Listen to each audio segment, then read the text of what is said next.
Primeramente, el 11 de marzo se determinó que la Organización Mundial de la Salud determina que se declara la pandemia por COVID de manera oficial como una pandemia, y el 16 de marzo la Secretaría de Educación Pública fue la primera que hizo acciones al respecto y suspende clases. En el acuerdo venía que del 23 de marzo al 17 de abril, pero hubo algunos estados que de manera inmediata ese mismo 16 de abril lo aplicaron y ya los chamacos no regresaron a la escuela, ¿no? Entonces, eso ya dependía de cada uno de los estados. El 17 de marzo, la Secretaría de Salud eh, registra de manera oficial el primer caso de COVID en México ante las propias autoridades sanitarias internacionales. Y el 19 de marzo, los estados, o sea, algunos estados, ejemplo, Jalisco fue de los que estuvo haciendo acciones, que el Ejecutivo aún no tenía acciones para ejecutar, pero los estados las empezaron a implementar. Ejemplo, el tema de aislamiento social voluntario, el tema de que cerraron bares, cerraron algunos casinos, cerraron teatros, cines, etcétera. Y pues desde ahí empezamos con los primeros conflictos de si les pago el salario mínimo o no les pago el salario mínimo, y creo que es lo que más ha dicho el Seguro Social de les pago o no el salario mínimo, ¿no? O digo, los empresarios, perdón. Y bueno, eh, eh, no era aplicable aún porque no estaba declarada la contingencia sanitaria. El 23 de marzo, el Consejo de Salubridad emite ya ahora sí el reconocimiento del COVID como, pero fíjense cómo el 23 de marzo apenas es, y pues pongo la palabra y la subrayo, el reconocimiento nada más de que la enfermedad era prioritaria, de atención prioritaria, ¿no? O sea, no se declara aún ni una emergencia ni una contingencia sanitaria como tal, sino que lo que dice es sí se deben de empezar a tomar medidas al respecto.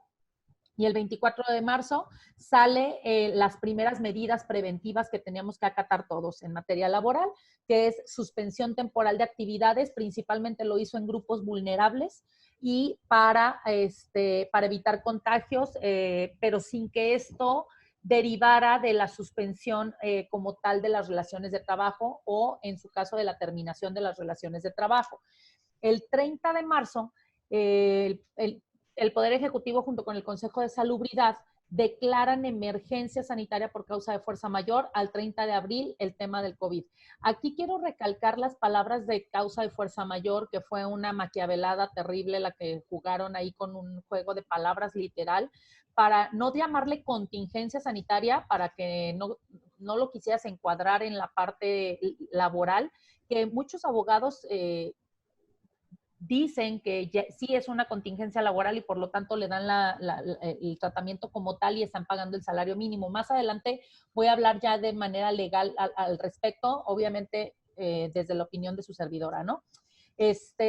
Y lo que nos dice es que a mí me causa más conflicto no tanto la palabra emergencia, a diferencia de contingencia, sino las palabras que le añadieron que fue por causa de fuerza mayor. Creo que fue la forma que tuvo el Estado de desencuadrar, digamos, la situación, desencuadrarla de un artículo, en una fracción específica, que es la que estábamos esperando, y encuadrarla en otra totalmente distinta. Entonces, ahí esa parte es la que me deja un poquito con un mal sabor de boca de este juego de palabras, ¿no? Que veremos más adelante la complicación que tiene de alguna manera. Y pues bueno, el 31 de marzo, una vez que se declara, el 31 de marzo, la Secretaría de Salud nos da la lista básicamente de, bueno, no lista como tal, pero nos dice quiénes son las actividades o quiénes considera actividades esenciales y por lo tanto esas pueden continuar laborando. El resto ya se declaró ahora sí una suspensión de actividades a las que no sean esenciales. Y ya no nada más a los grupos vulnerables, sino a toda la actividad, a toda la empresa que tenga actividades no esenciales, tenía que suspender labores. Y en las que sí son esenciales, en ese caso, aunque tuvieras la posibilidad de elaborar, tus grupos vulnerables tenían que seguir estando sin laborar. Desde el 23 de marzo que lo decía y hasta la fecha es con un salario íntegro el que se les debe de pagar a los trabajadores, no aplicable aún el tema de un salario mínimo como indemnización, que también más adelante aclararé un poquito ese concepto. Lo que es el 21 de abril, el día de ayer, justamente, se extiende a través del último acuerdo publicado en el Diario Oficial de la Federación, se extiende esta emergencia sanitaria. El 30 de marzo nos dijeron 30 de abril se termina y el 21 de abril la extienden al día 30 de mayo.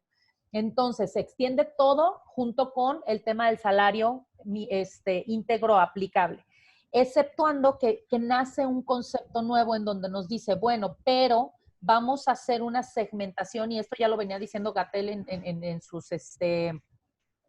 en las pláticas que nos da del reporte del coronavirus por las tardes. Ya había varias veces que mencionaban pues que no todos los municipios estaban infectados, que no todos los municipios estaban teniendo casos y segmentaron de alguna manera y están segmentando de manera municipal, no por estado, municipal, quienes sí pudieran regresar a tener labores ya normales, sin la suspensión que estuvo declarada desde el 30 de marzo. ¿En qué municipios? Aún no han dicho las reglas ni listado de municipios. Considero que lo van a hacer más adelante porque esto va a ser a partir del 18 de mayo para esos municipios. Ya estaremos al pendiente pues de qué es lo que publican, ¿no? Al respecto.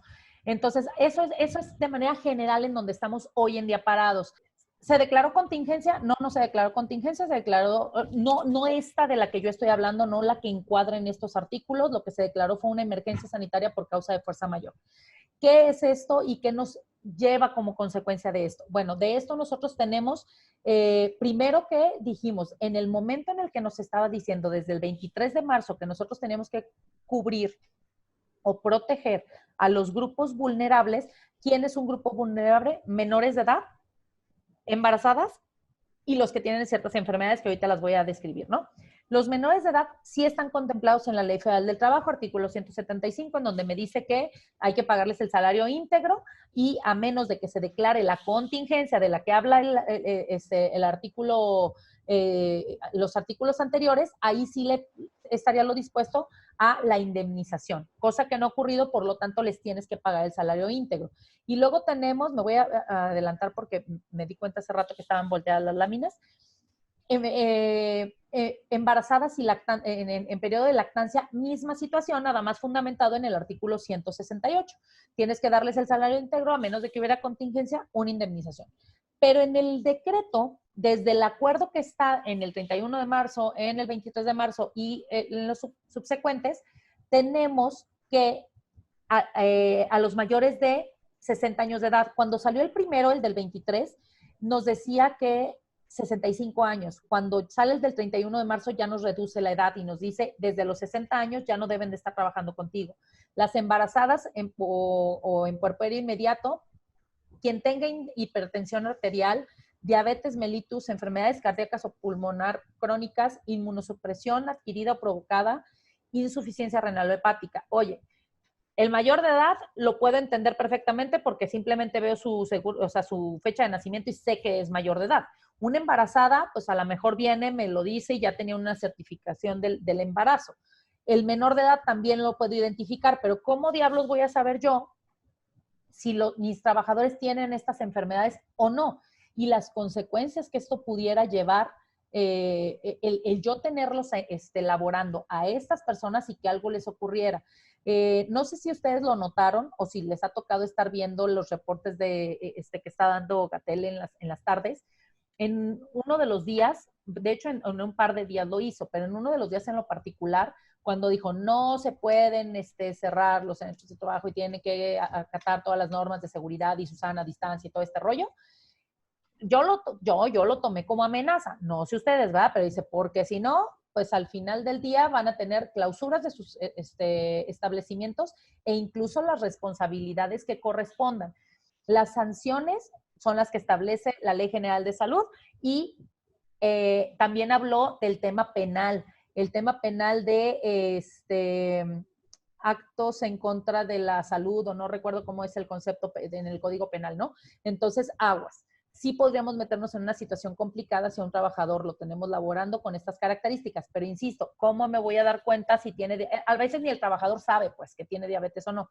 Yo lo que recomendé y en las redes sociales les estuve circulando algo muy genérico, lo hicimos, obviamente se los estamos dejando como una idea, ustedes ya échenle el coco que quieran y el rollo que quieran, pero lo que nosotros sugerimos a los clientes es que hagan algo similar a esto, es decir, un documento en donde tú le digas al trabajador, a ver, dime si tienes alguna de estas enfermedades. Y a todos mis trabajadores que me lo llenen y me digan, sí, no, sí, no, sí, no. Y en caso de que sí, no basta con que me digas que sí, porque si no, ahora resulta que todos son diabéticos y todos tienen hipertensión.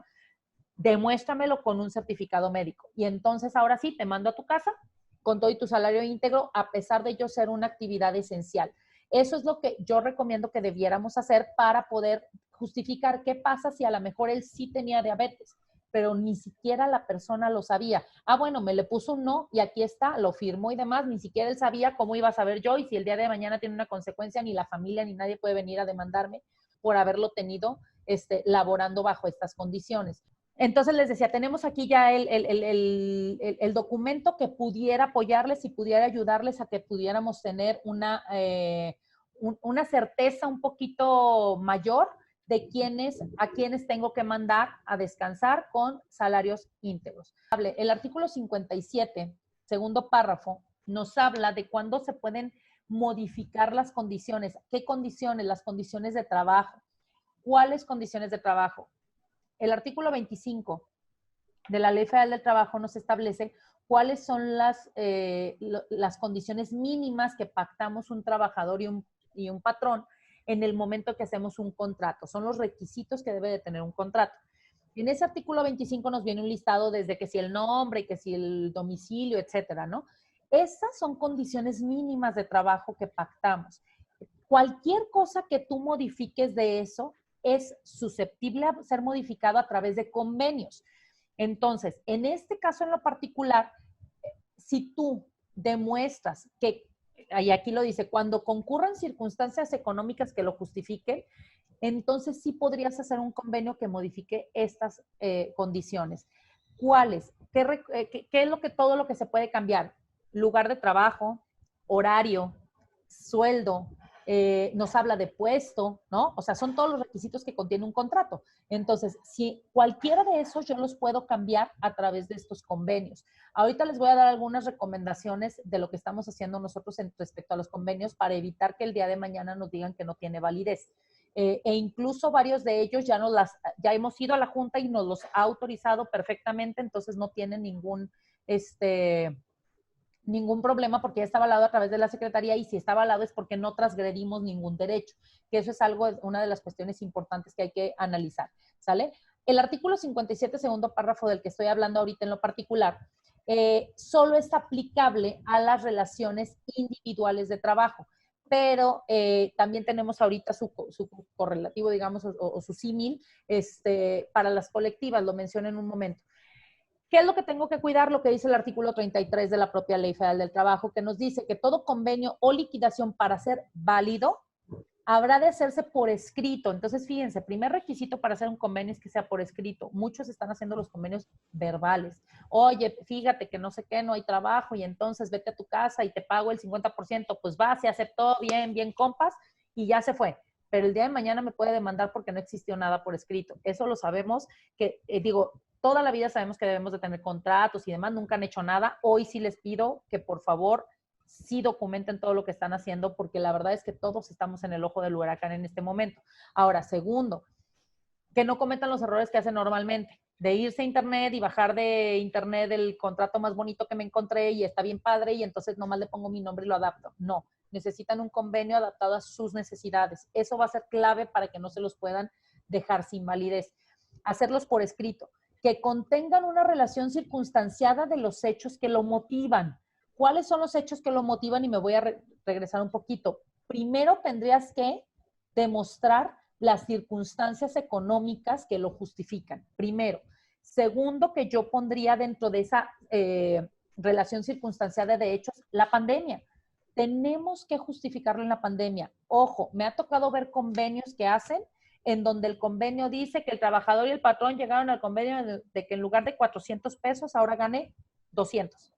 No es suficiente. Si no está justificado y motivado, sí te le pueden quitar la validez.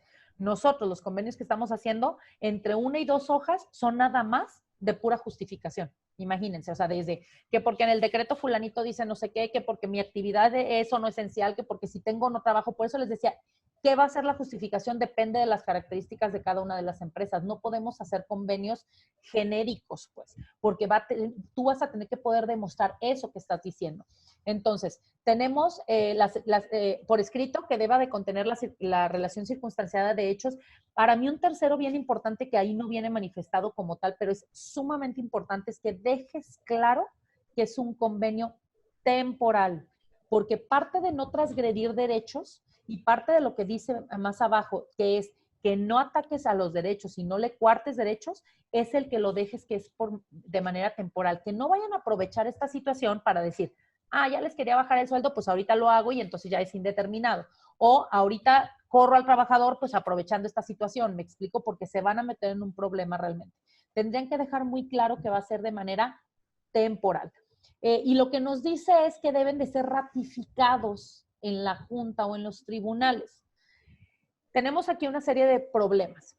El primero es que no todas las juntas están laborando todos los días. En el caso de Jalisco, por ejemplo, es con cita, no puedes llegar a hacer fila, o sea, es con cita y las citas son en ocasiones hasta 3 meses después, 3 semanas después, ya la contingencia se está pasando y ya tienen la cita 3 semanas después.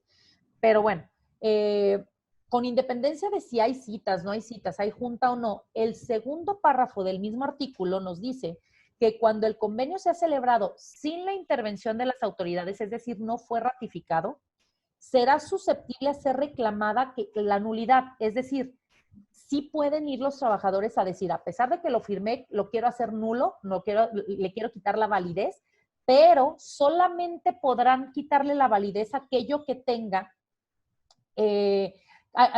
renuncia de derechos. Por eso les dije que es bien importante que diga temporal para empezar. Ahorita les hablo de más cosas de renuncia de derechos. Que diga que tenga renuncia de derechos, eso sí me lo van a quitar como validez. Si no hay renuncia de derechos, entonces conserva la validez el convenio. Entonces es un convenio que, a pesar de no estar ratificado, tiene validez total y absoluta. Tenemos que tener, por eso les decía, mucho cuidado en cómo lo redactamos. Ahora, ¿cuáles son otras de las cosas, aparte de la temporalidad, que yo agregaría para no coartar derechos o no decir que hay renuncia de derechos? ¿A qué renuncia de derechos me refiero? Principalmente de antigüedad. O sea, que hables qué va a pasar con este periodo, que este periodo se va a seguir computando como tiempo efectivo de trabajo para el derecho de antigüedad del trabajador.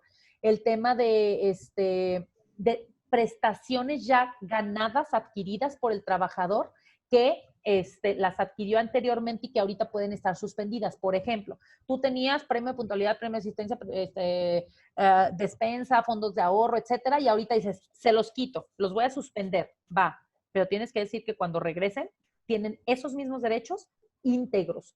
Lo que estás haciendo con un convenio es literal hacer un espacio de tiempo en donde se va a ver suspendido todo esto que estaba pactado.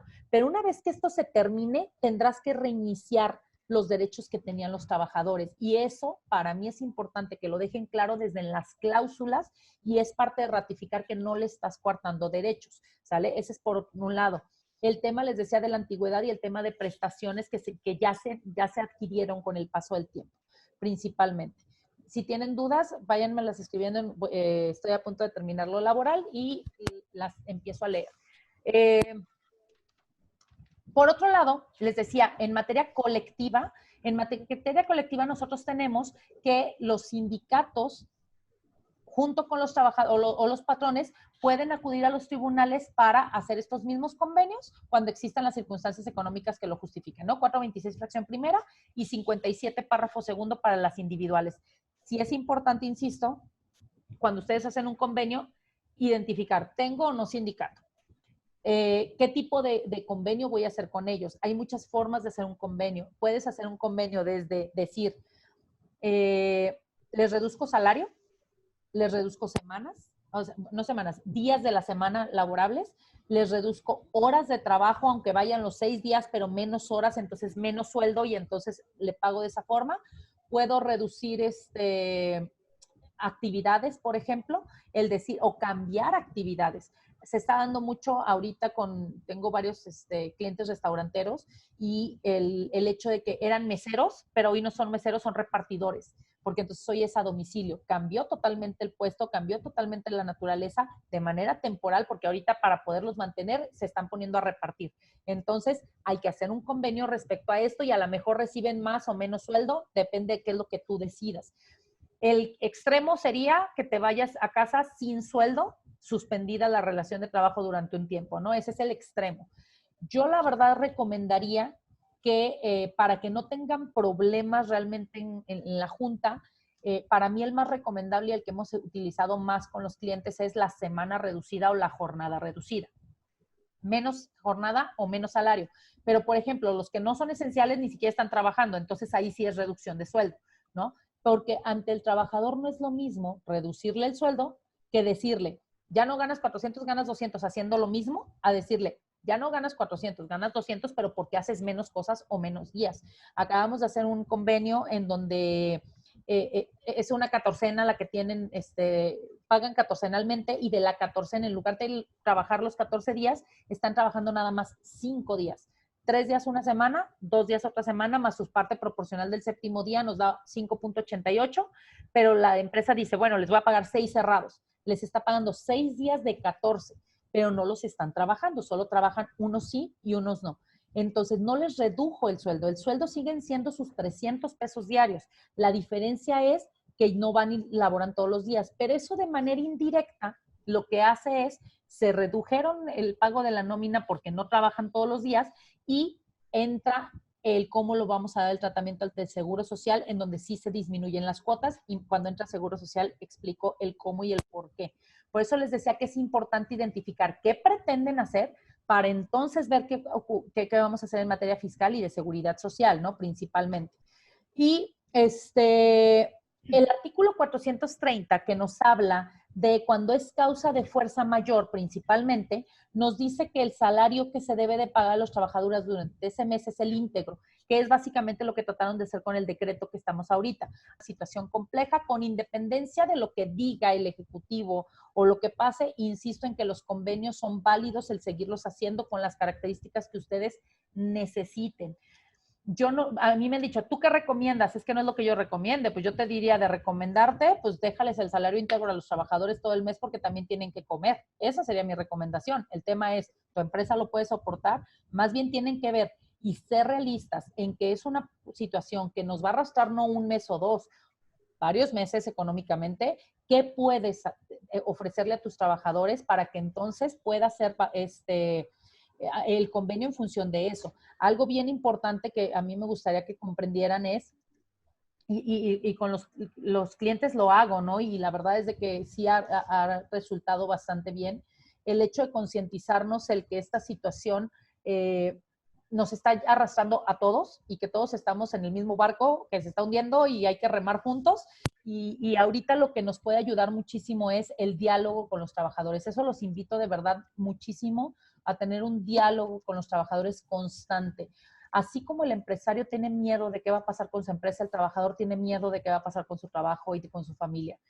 Creo que normalmente la empresa no dice nada, los cita un día y de repente les dice, ¿qué creen? Mañana, bye, ya no los quiero, ¿no? O sea, o se van con un sueldo a medias, cuando el trabajador ni siquiera lo esperaba. No es bueno esa incertidumbre, por lo tanto, yo les recomendaría de verdad el que estén en constante comunicación con sus trabajadores en cómo va la empresa, en qué está pasando, en cómo van a haber cambios, qué cambios pudieran darse, el empezar a negociarlo y eso les va a ayudar a que el trabajador se concientice y sea más fácil incluso que te firme un convenio. De verdad, nosotros lo hemos aplicado y nos ha funcionado muy bien. Hemos tenido solamente un par de situaciones y vaya que hemos hecho varios convenios y sí les puedo decir que en la experiencia personal, hasta los más grillos de la empresa dicen, híjole, prefiero ahora sí que un poco de sueldo que nada de sueldo, porque si no es despedirlos, así de simple, ¿no? Y ya después veremos cómo nos van las demandas. Entonces, la verdad es de que nos ha ido muy bien platicando con ellos.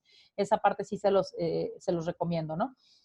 Para el IMSS, ¿qué pasa? para el IMSS voy a hablar primero de como lo normal, con la contingencia. Si se decretara la contingencia, hablando de la indemnización que platicábamos de los 30 días, y voy a hablar depende de cada convenio, ¿va?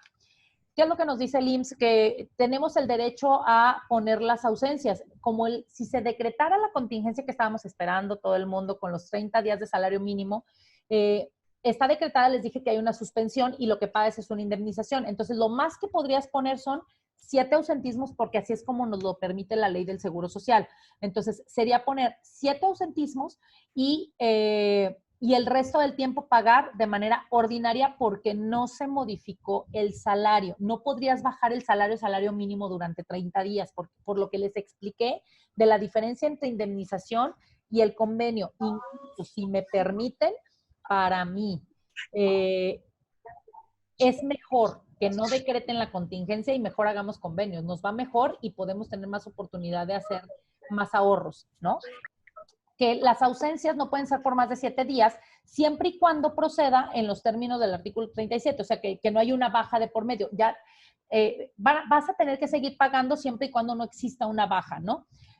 Insisto, opinión personal, porque he tenido quien no opina lo mismo, pero la relación de trabajo no se terminó, por lo tanto, solo una baja la puedes presentar cuando la relación termina, no cuando se suspende. En este momento está suspendida, por lo tanto, tienes que seguir pagando cuotas obrero patronales. Injusto, sí, no debiera ser sí, o sea, todo lo que me quieran decir, lo entiendo perfecto, pero al final del día solo nos permite 7 ausentismos o darlo de baja cuando termine la relación de trabajo. Mientras subsista, no lo puedes dar de baja.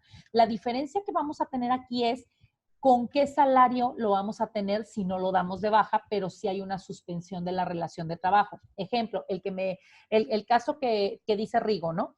Oye, yo lo tengo con el 50% del salario en el Seguro Social. Entonces, ¿qué es lo que tenemos? Pues haz una modificación de salario. Eso es lo que yo haría. Ahora, la pregunta sería, ¿es sindicalizado o no?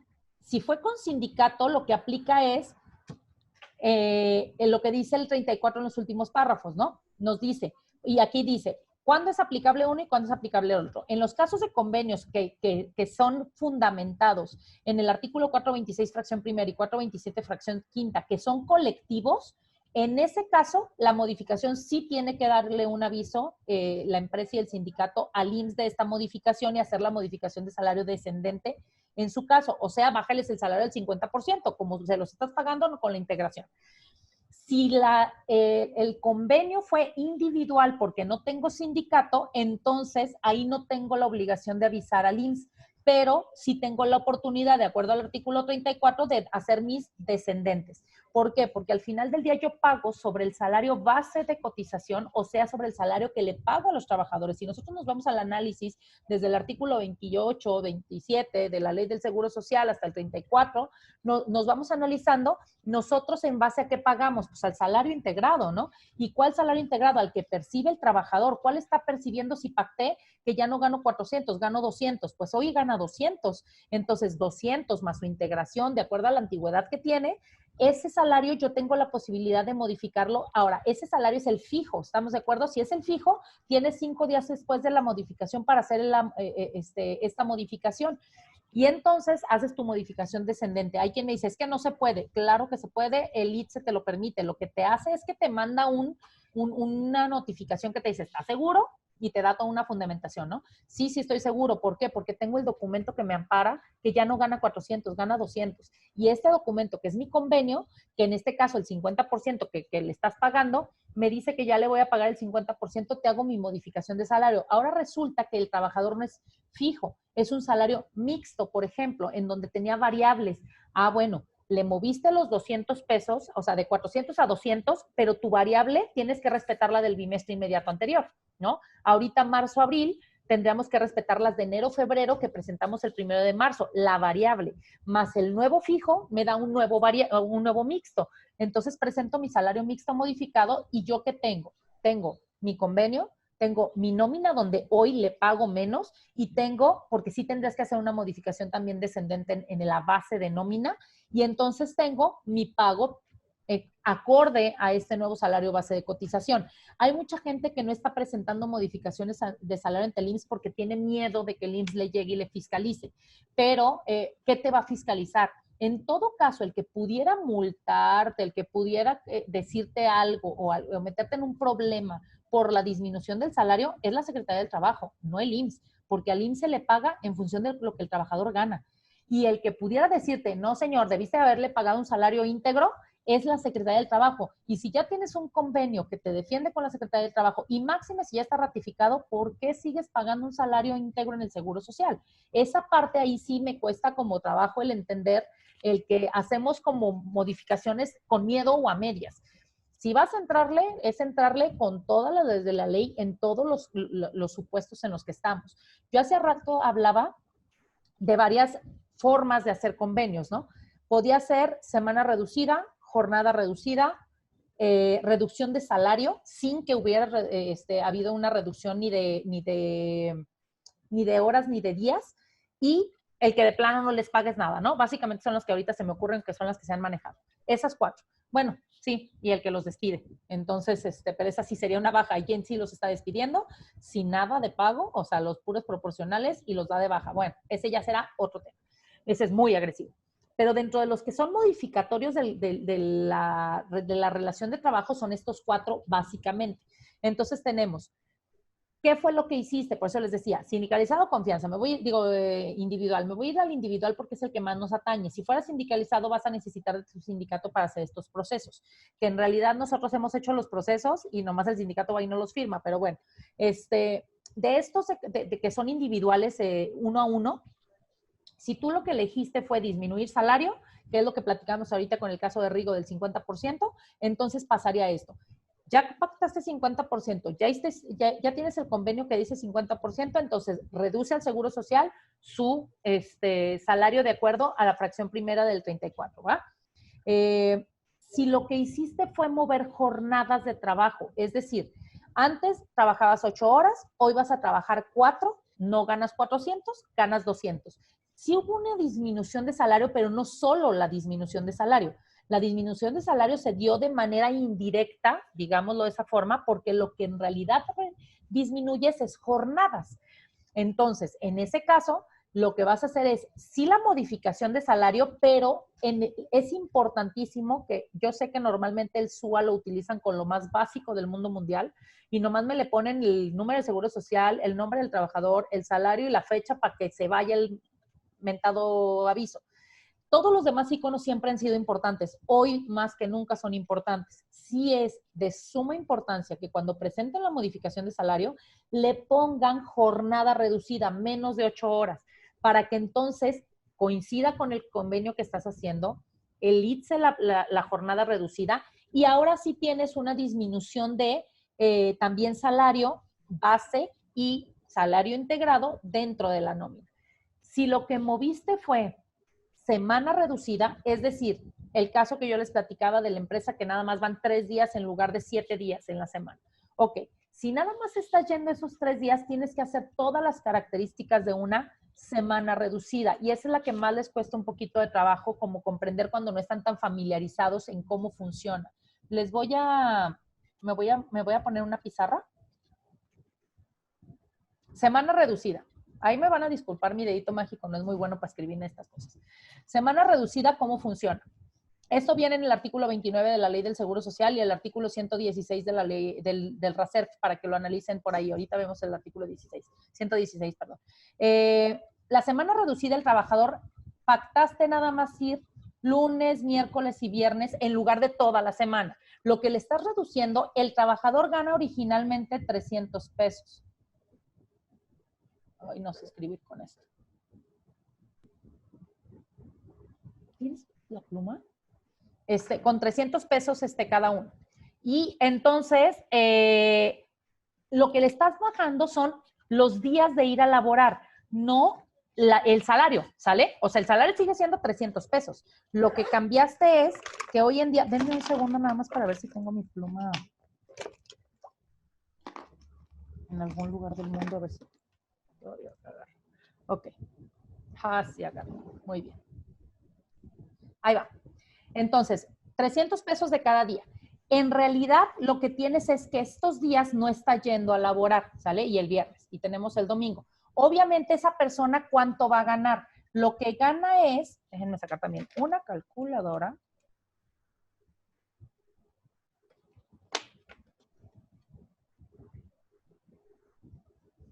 $300 por 3.5. ¿Por qué 3.5?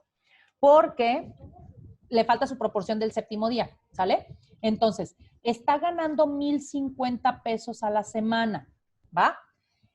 Lo que nos dice es el tratamiento. De los 1,050, se los gana en toda una semana, entonces en realidad, ¿cuánto gana ante el IMSS por día? Ante el IMSS por día gana 150 pesos. Y eso por su factor de integración, imaginemos que es el primer año, ¿eh? Y tiene todas las de ley y ya saben, no vamos a hablar ahorita de ese tema. 0,452, 156,78.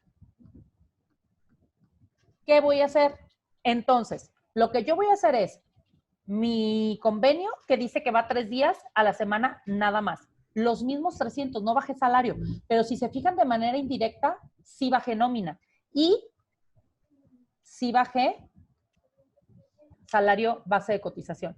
Y entonces presento una descendente con 156,78. Oye, ¿qué pasa si ese trabajador, voy a borrarlo, qué pasa si ese trabajador pacto nada más, espero que con 2 días me dé, o le voy a bajar el salario para que me dé y aparte los días. Pacto 2 días, nada más va a ir lunes y viernes con 200 pesos, ¿sale? Sigue ganando 200 pesos en la nómina. Ah, bueno, ahí.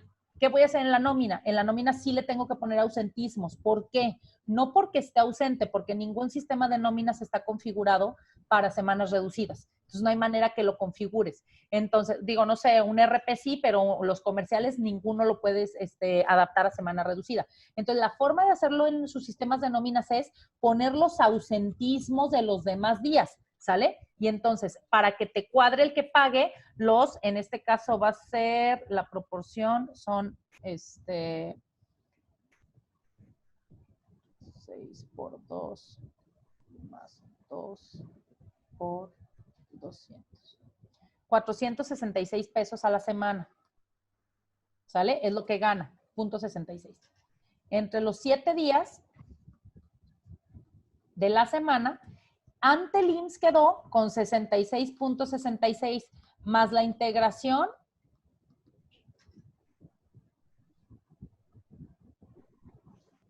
$69.68. Ni con el lapicito escribo lindo, ¿va? 69.68. Pero nadie puede cotizar con menos de un salario mínimo. Entonces, esta persona vas a tener que darlo de alta con 123.22. Ese va a ser su salario base de cotización. Y entonces, ahí, ¿cuál va a ser lo importante? Que en el ITSE que tienes que hacerme. Tu convenio va a decir 2 días a la semana. Tu nómina va a tener pagados 2 días. Aguas. No me ajusten esto a 7 días en proporción. O sea, no paguen 66 diarios. Tienen que ponerle 200 pesos diarios y los ausentismos para que se refleje que son los ausentismos y que su salario no cambió. Pero el salario base de cotización debe de ir en función de 123.22 y no va integrado, ¿eh? Hay quien me va a decir, no se puede presentar, entonces nunca han metido en el ITSE el clic en semana reducida. Si le pones clic en semana reducida, te va a decir cuántos días va. Aquí le vamos a poner 2 días, clic en 2 días, y entonces el ITSE te va a permitir darlo de alta y el SUA también con 123.22. Entonces, lo vas a dar de alta en el ITSE, lo vas a dar de alta en el SUA con esto y le vas a dar clic en que nada más va 2 días. Y en el propio SUA también te aparece un símbolo de semana reducida a un ladito de su nombre para que sepan, o sea, estás manifestándoles que estás reduciendo la semana. Entonces, alguien que aunque nómina esté recibiendo 200 pesos y su salario sean 200 pesos, realmente integrado tenemos 123.22. Pero en la nómina le tenemos que poner los ausentismos. Espero haber sido clara. Me regreso a la... Ah, bueno, no. Les voy a compartir otra cosa. Aquí es bien importante que para efectos del Seguro Social, si tú elegiste poner semana reducida, voy a regresarme. Habíamos hablado de cuando era la indemnización. Si es la indemnización, le puedes poner los 7 ausentismos del artículo 31, ¿va? Pero no más, porque son los que te están permitidos. Si es jornada reducida, no tienes derecho a ponerle ausentismos porque lo único que hiciste fue bajarle las horas y no los días.